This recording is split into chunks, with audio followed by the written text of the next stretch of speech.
بسم اللہ الرحمن الرحیم۔ السلام علیکم۔ آج جو ہمارا موضوع ہے وہ ہارٹ ہے۔ تو جو انجریز ہیں ان کی اقسام جو ہیں وہ 5 ہیں۔ پہلی جو قسم ہے وہ اتلاف عضو ہے، دوسری جو انجری کی قسم ہے وہ اتلاف صلاحیت عضو ہے، تیسری جو انجری کی قسم ہے وہ شجہ ہے، چوتھی جو ہے وہ جرح ہے، اور پانچویں جو ہے all kinds of other injuries. یہ PPC میں بیان ہوئی ہیں۔ آج ہم جو دیکھیں گے انجریز کی قسم وہ ہے اتلاف عضو اینڈ اتلاف صلاحیت عضو۔ تو اس کویسچن کے لیے پہلے آپ نے انٹروڈکشن میں یہ لکھ دینا ہے کہ hurt is harm caused to human body other than death. یہ جو ہے انجری جو ہے یا ہارٹ ہے، یہ ہیومن باڈی جو انسانی جسم پر جو ہے یہ ضربات ہوتی ہیں، لیکن اس میں موت نہیں ہوتی۔ ادروائز جو زخمی کیا جاتا ہے، جو انجریز لگائی جاتی ہیں جسم پر، تو اس کو ہارٹ کہا جاتا ہے۔ In PPC, human body has been divided into various sections, and keeping in view those various sections, 5 kind of heart have been stated in section 332 PPC, and also provide punishment of heart in other various provisions۔ تو جو مین جو اس کی اقسام ہیں یہ section 332 PPC میں بیان کی گئی ہیں، وہ میں نے پہلے بھی آپ کو بتائی ہیں 5 قسمیں۔ تو اس کی انٹروڈکشن کے بعد آپ نے اس کی ریلیونٹ پروویژنز لکھنی ہے۔ تو اس کی ریلیونٹ پروویژنز ہیں سیکشن 332 سے لے کر 337 PPC تک۔ یہ سیکشن 332 PPC سے سیکشن 337 PPC تک جو اقسام ہیں یہ PPC میں انجریز کی بتائی گئی ہیں۔ تو ڈیفینیشن آف ہارٹ جو ہے یہ سیکشن 332 سب کلاس 1 میں بیان کی گئی ہے۔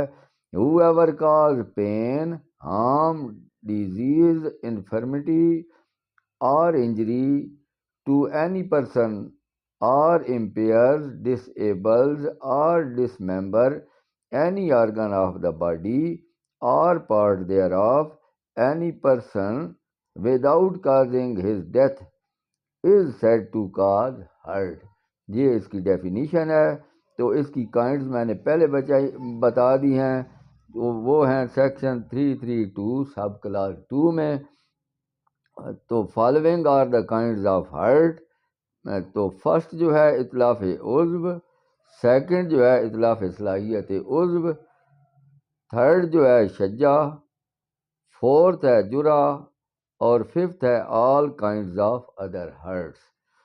تو اتلاف عضو جو ہے اس کی کیا میننگ ہے؟ لٹرل میننگ اس کی یہ ہے، دا ورڈ اتلاف مینز ٹو ڈسٹرائے اینی عضو مینز لمب اور آرگن۔ تو یہ ایک قسم کا انسان کا کوئی جسم کا کوئی عضو ہے اس کو تلف کر دینا۔ یہ جو اس کی اتلاف عضو کو جو ہے یہ لفظ دیکھتے ہی پتہ چل جاتا ہے کہ اس کا کیا مطلب ہے، کہ کسی اعضاء کسی جسم کے کسی حصے کو جو الگ کر دینا، وہ تلف کر دینا، یہ اتلاف عضو ہوتا ہے۔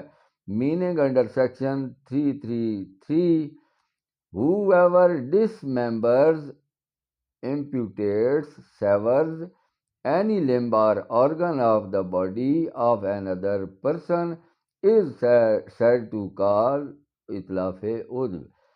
تو اس کی پنشمنٹ جو ہے یہ ہے انڈر سیکشن 334 میں، whoever by doing any act with the intention of thereby causing hurt to any person or with the knowledge that he is likely to cause hurt to any person, cause اتلاف عضو of any person shall be punished with قصاص in consultation with the authorized medical officer, that is the court will require the authorized medical officer to appear as a witness to give opinion whether qisas will be executable, keeping in view principle of equality۔ تو جو قصاص ہے وہ اگر implement کیا جائے گا تو عدالت جو ہے میڈیکل آفیسر کو طلب کرے گی بطور گواہ، اور وہ پوچھے گی کہ جس طرح اس بندے کا ایک آرگن تلف ہوا ہے، جسم کا کٹا گیا ہے، اس طرح ممکن ہے کہ ایکویلٹی کے پرنسپل کو، برابری کے اصول کو دیکھتے ہوئے کہ وہ کیا جا سکتی ہے، قصاص پہ عمل درآمد ہو سکتا ہے۔ تو اس کی السٹریشن جو ہے، مثال یہ ہے کہ an offender inflict single blow with sword resulting in amputation of 1/4 of left forearm۔ تو ایک بندہ جو ہے وہ دوسرے بندے کو ایک تلوار کا وار کر کے اس کے بائیں بازو کا چوتھا حصہ جو ہے وہ الگ کر دیتا ہے۔ The punishment of qisas will be executable only if the authorized medical officer give an opinion that similar result could possibly be achieved without any additional damage to the offender۔ تو جو میڈیکل آفیسر ہے اس سے یہ opinion لے لی جائے گی کہ جس طرح افینڈر نے تلوار کے وار سے اس کا چوتھائی جو ہے آرگن الگ کیا ہے، عضو الگ کیا ہے، تو وہ ایکویلٹی کی بنیاد پر کیا یہ ممکن ہے کہ اگر اسی طرح کا کوئی وار کیا جائے تو اس سے اسی طرح کے رزلٹ نکل سکتے ہیں، یا کہ افینڈر کو اس سے زیادہ نہ نقصان ہو جائے؟ تو یہ اوپینین جو ہے یہ میڈیکل آفیسر دے گا۔ اگر وہ سملر رزلٹ ہوں گے تو قصاص ہوگا، اگر وہ ممکن نہیں ہوگا تو پھر قصاص جو ہے وہ نہیں ہوگا۔ تو اس کے بعد جو اس میں لازمی سزا ہے جو عدالت نے دینی ہے وہ عرش ہے۔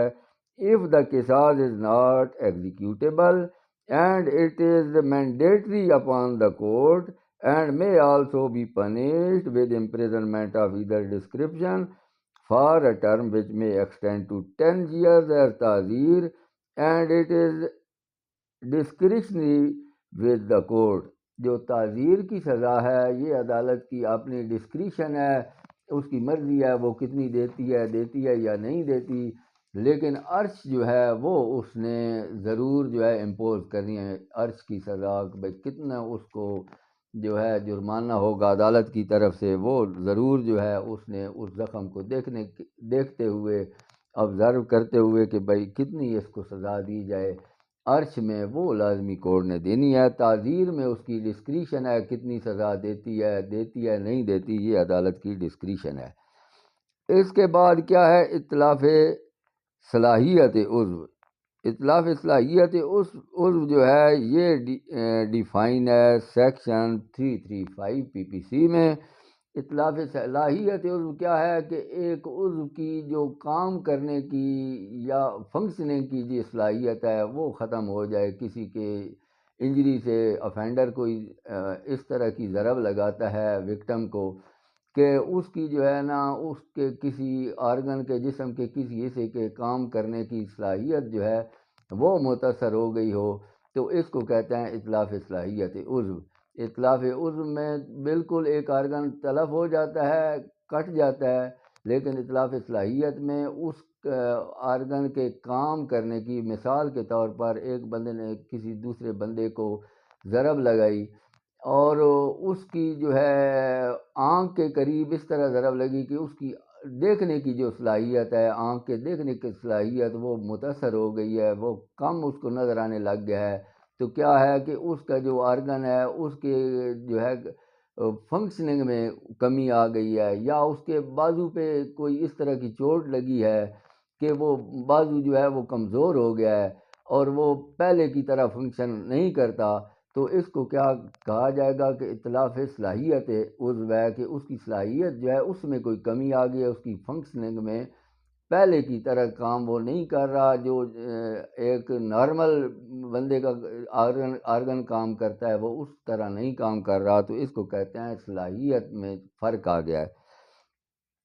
اطلاف صلاحیت عضو مین ڈسٹرائنگ اور permanently impairing the functioning power or the capacity of person or causing permanent disfigurement of some organ۔ تو اس کی پنشمنٹ کیا ہے؟ اس کی پنشمنٹ جو سیکشن 334 میں بیان کی گئی ہے اگر تو قصاص ممکن ہوگا تو قصاص ہو سکے گا، اگر وہ ممکن نہیں تو پھر اس کو تعزیر میں سزا دی جائے گی، اور وہ جو ہے اس کی جو ہے 10 سال سزا بھی ہو سکتی ہے تعزیر میں، اور اس کو عرش جو ہے وہ بھی اس پہ لاگو ہوگا، وہ بھی کورٹ اس کی سزا دے گی، جس طرح سزا 334 PPC میں اطلاف عزم میں ہے، وہی سیم سزا اطلاف صلاحیت عزم میں ہے۔ تو یہاں تک ہمارا آج کا لیکچر مکمل ہوا۔ خدا حافظ۔